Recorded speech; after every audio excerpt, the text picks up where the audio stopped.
Ben bunun sebzelerini yerim arkadaşlar.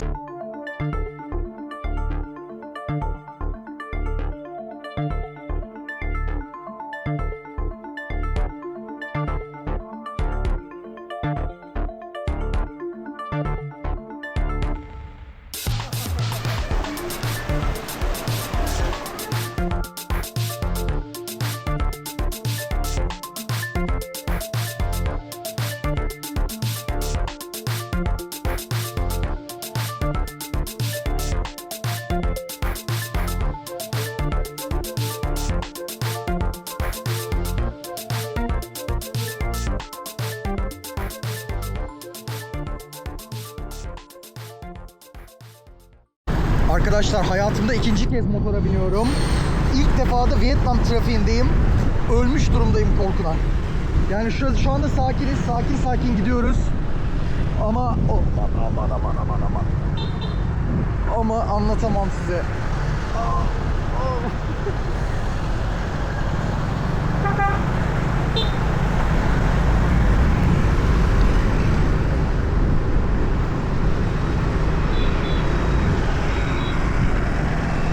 Evet, şimdi kapatıyorum. Ne olur ne olmaz. Bakın şu anda durduk. Benim de kalbim durmak üzere yani. Of. Tan çok iyi bir sürücü Allah'tan. Yıllardır sürüyormuş. Son 9 saniye kapatıyorum.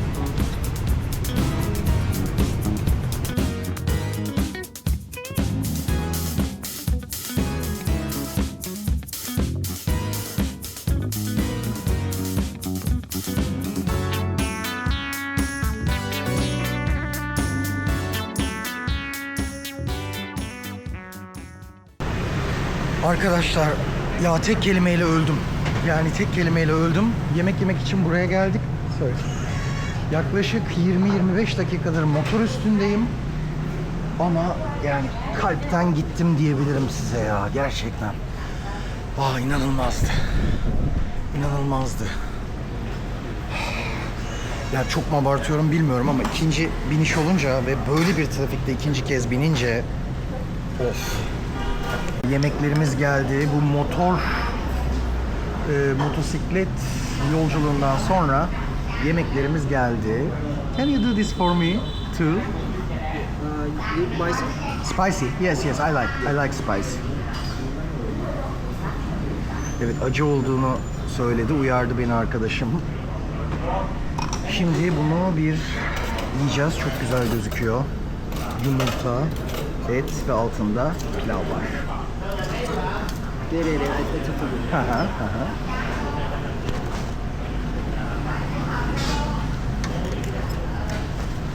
Okay, thank you.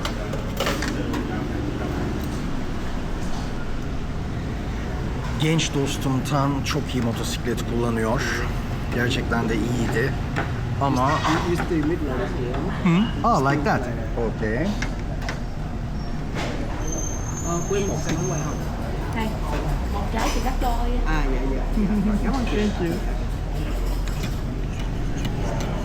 Yüzlerindeki gülümseme çok tatlı ya. Gerçekten o yüzlerindeki gülümseme çok tatlı. Before you try it. First. Pour the fish sauce over the Over the... Okay. Bir daha. Evet, acıyı böyle koyduk. Şimdi de tadıyoruz.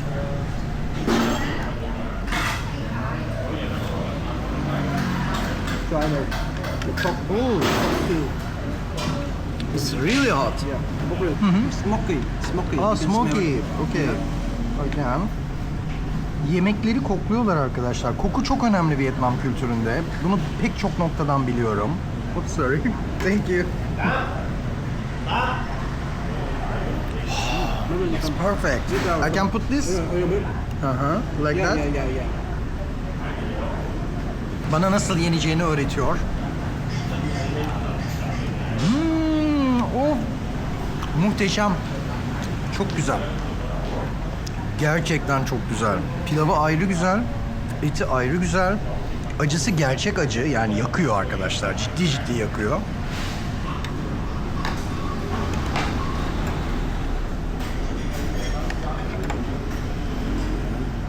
Hani böyle acıymış gibi yapan bir biber değil. Gerçekten çok acı.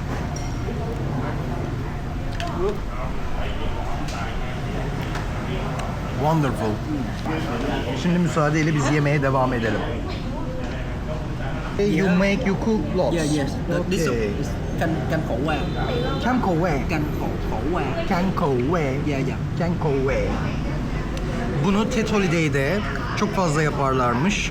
This is traditional soup in Tet Holiday. Traditional, yeah. Evet, geleneksel bir çorbaları diyor. Şimdi birazdan onu deneyeceğim ama önce şu yumurtayla pilavı yemem gerekiyor. It's a little bit, bitter. Bitter. It's a little bit bitter.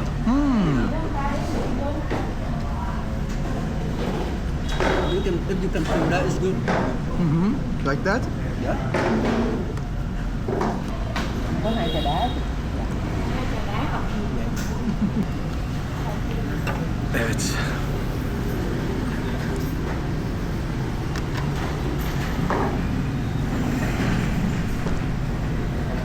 Good. Yeah, it's bitter, but good for you. Biraz acıdır diyor ama sağlık için çok iyidir diyor. Thank you very much. Thank you very much. I too, trà đá. Oh. Yes.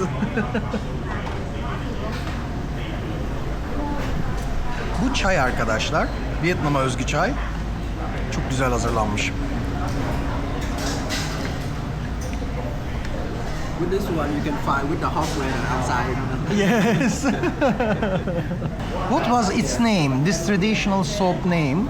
Can khổ qua. Kankoe. Yeah. Kankoe. Kankoe. Can is means soup. Can it means soup for everything. Can. Yeah, soup. Soup. Khổ qua is this one. Okay, Kankoe. Kove çorbası. Kankoe.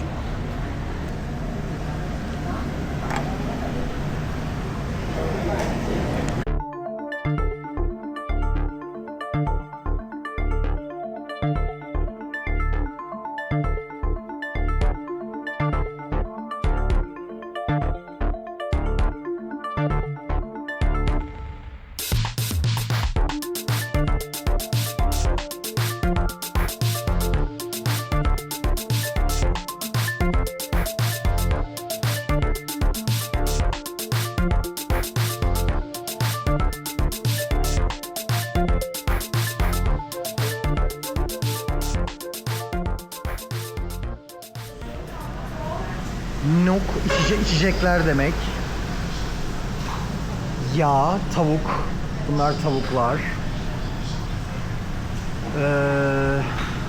Kan, çorba demekti yanlış hatırlamıyorsam. Böyle yemeklerini görüyorsunuz. Arkadaşlar yemeklerimizi bitirdik. Şimdi bir başka yemek söyleyeceğiz. Burada özellikle dedim ki geleneksel yemekleri denemek istiyorum Tan'a. Tan da dedi ki zaten burası komple geleneksel. It's called lapsang. Lapsang. Lapsang. Lapsang. With the foreigner, maybe it's the sausage. But in Vietnam, it's But not it's sausage. not sausage actually. Oh, Yeah, it's a different with the sausage. different from sausage. Bu sosis gibi gözüküyor ama aslında sosis değil. Vietnam'da sosis çok bulunmazdı. Sosis gibi görünen yemeklerin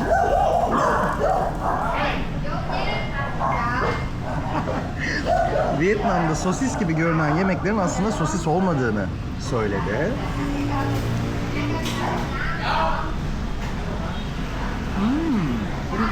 Güzel. Very good. It's different. Gerçekten de sosis değil arkadaşlar. Bizdeki neye benziyor?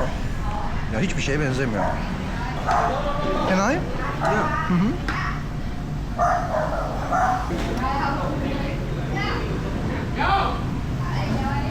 Please take it. Please take it. Please. Çok doyurucu bir et. Çok yoğun. Böyle sosis gibi yumuşak değil. Ya sucuk desem belki kıvamı sucuk gibi, sert bir sucuk gibi ama sucuk da değil. Başka baharatlarla hazırlanmış. Ve çok güzel. Arkadaşlar bu bir Rum yumurta. This is egg. Chicken egg. Yeah, chicken egg. Very interesting. Tavuk yumurtasıymış. please eat this. Like that? Yeah, make fish sauce you want. Ah, here. Yeah. And you can pour it on the over the brine. Oh. Over the brine.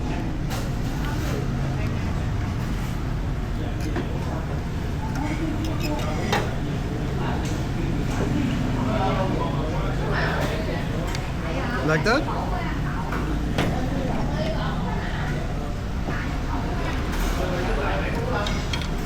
Please, yours. Please. Çok güzel. Gerçekten çok güzel. Normalde böyle tek yumurta yemek benim birazcık midemi bulandırabilir ama bu hiç bulandırmadı. Çünkü sosu yumurtanın o ağırlığını alıyor. Acı da eklediğinizde muhteşem bir şeye dönüşüyor. Ben Vietnam yemeklerini çok sevdim. Gerçekten çok sevdim.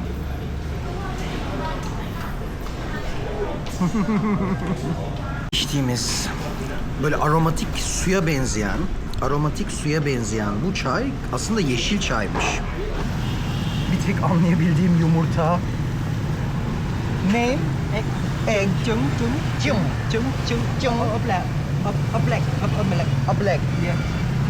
A skin of Okay. And Vietnamese name? bì. Ople, Chikuple, Bầy. Yes. Mắm chưng. Oh my god. Say again. Mắm. Chưng. Chưng. Yeah. Mắm chưng. Yeah. Arkadaşlar bu restoranın adı Com Tam. Bu bölgenin en güzel restoranlarından biri, en böyle geleneksel restoranlarından biri.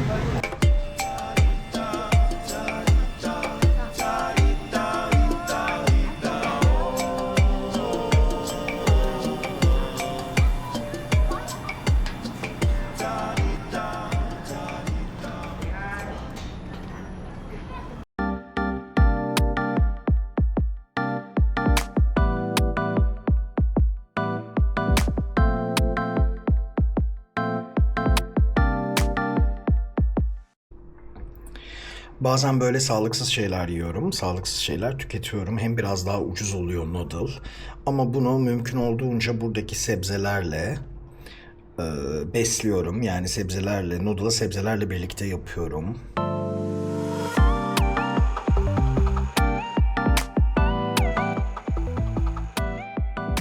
Bakın kimchi böyle. İçinde sebzeler var bunun. Bir çeşit salçalı, turşu, sirke gibi bir şey. Salçalı tam değil ama yani.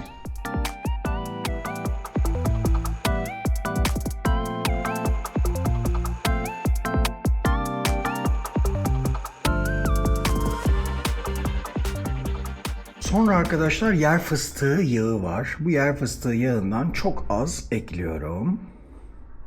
Bakın yer fıstığı yağı şöyle bir şey. Bu yer fıstığı yağı o kadar lezzetli ki. Yağın kendisi çikolata gibi. Ama tatlı değil. Bunun üstüne arkadaşlar böyle bizim domatesle cennet hurması, böyle lahana gibi bir şey, yani hepsinin tadını birleştirin. Böyle bir domatese benzeyen bir şey var. Ondan ekliyorum. Bu benim buradaki en sağlıksız yemeğim diyebilirim arkadaşlar.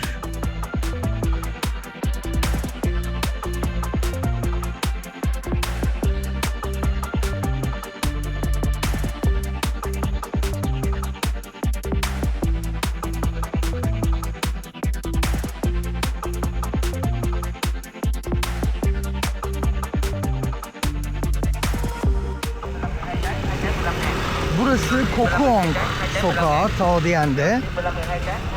Bu sokağın özelliği şu, burası böyle yemek, yani sokak yemekleriyle dolu noktalardan bir tanesi. Şimdi birazdan bu dükkanlar da ileriye doğru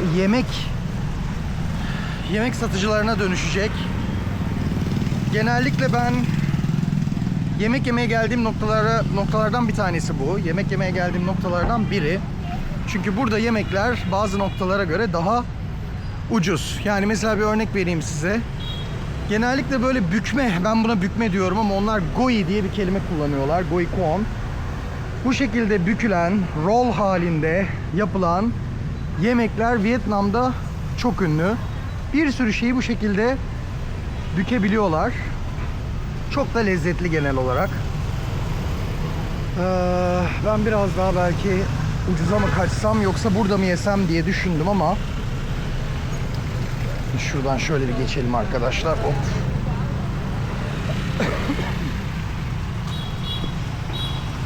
Biraz daha ileride aslında başladı. Hemen hemen bakın yani burada mesela bir sokak yemeği var mesela.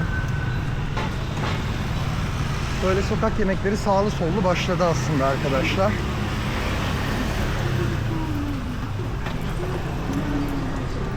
Ben de bunlardan bir tanesini seçmeyi düşünüyorum.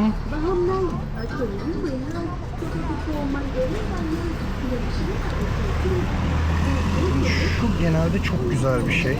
Aslında ondan bir tane alabilirim gibi geldi bana. Şu. Bu az önce gösterdiğim yemeğin adı Chao Zhou. Chao Zhou diye okunuyormuş. Noodle'ın üstüne konuyor. Burada genç arkadaşlar var.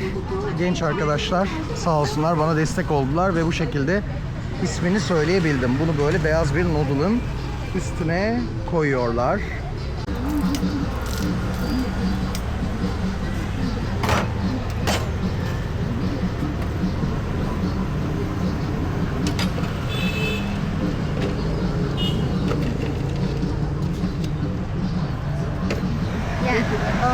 Bir tane daha.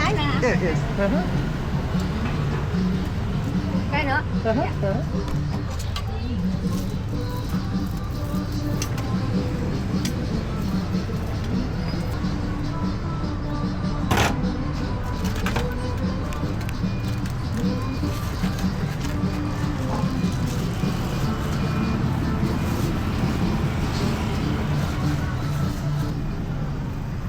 Hı hı, hı hı.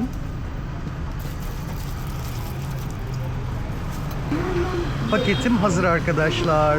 Bu şekilde abla benim için hazırladı sağ olsun. Paketimizi aldık. Ya o ince sesiyle o kadar kibar bir hanımefendi ki böyle şunu ister misin, bunu ister misin hepsini sordu. Çok güzeller ya. Yani bunu benden çok duyacaksınız arkadaşlar. Gerçekten. Yani düşünüyorum da o kadar kibarlar ki birbirlerine. O kadar naif, o kadar ince. Gerçekten çok acayip. Bundan 2 parça almayı düşünüyorum. O noodle'ın üzerine gayet de güzel gider gibi geliyor bana. Burası bakın oldukça yoğun.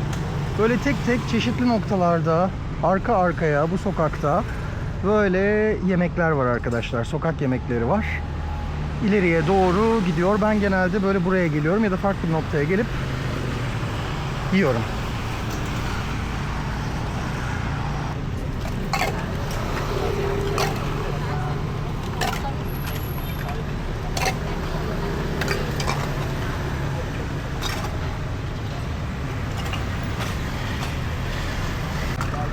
İnanılmaz sıcak dostlar. İnanılmaz sıcak. Gerçekten çok sıcak. Evet, bu sokak kültürü, sokakta yemek yemek bu şekilde Vietnam kültürünün önemli parçalarından bir tanesi. Benim kaldığım yer hemen hemen buraya yakın. Yani ben buraya yürüyerek geliyorum. Birkaç tane daha böyle sokak var aslında. Ya da doğrudan doğruya marketten alışveriş yapıyorum. Öyle.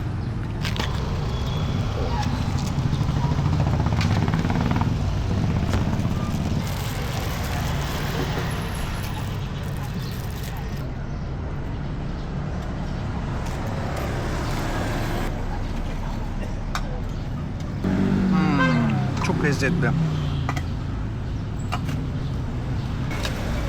Come on Ratniyo.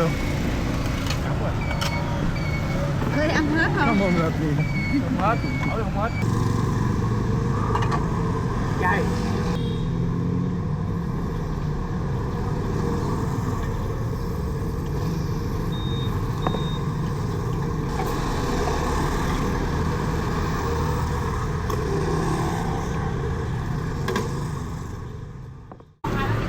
Evet arkadaşlar, yemeğimizi yedik. Çok güzeldi. Geçen Instagram'da biri yazmış. Yediklerinde domuza dikkat ediyor musun?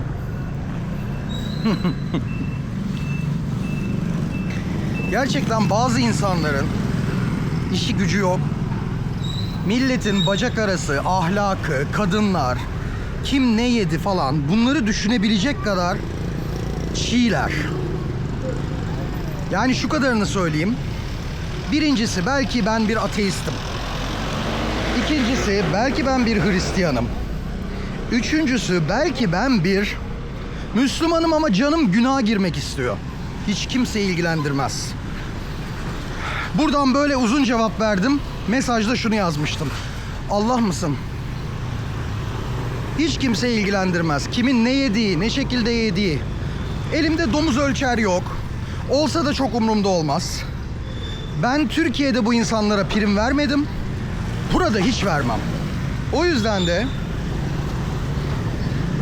de bu tip insanların beni takip etmemesini özellikle rica ediyorum. Yani milletin ne yediğiyle, yok domuz mu yiyorsun, yok şunu mu yiyorsun, yok Noel'de eğleniyor musun, yok yılbaşında bunu mu yapıyorsun? Uzak durun kardeşler, uzak durun. Kardeş demem de hata da, arkadaş da denmez. Uzak dur yani, bu kadar. Neyse arkadaşlar.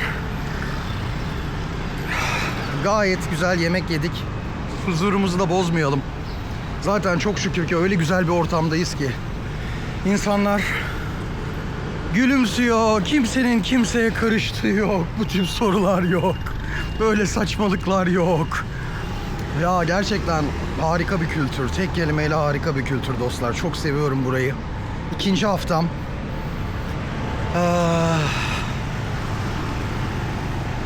Evet, daha fazla yemek yiyemeyeceğim açıkçası bugün. Hani böyle belki 1-2 gün sonra tekrar çıkarsam yemek yemek için o zaman tekrar bir sokak yemeğinde yeniden çekim yaparız dostlar. Bu videoya kahveleri de eklesem mi acaba diye düşünüyorum. Belki eklerim. Belki eklerim, evet. Biliyorsunuz, anlatmış mıydım ya da belki başka bir yerden duymuşsunuzdur. Vietnam'da gerçekten çeşit çeşit kahve var arkadaşlar. Çok güzel kahveler var.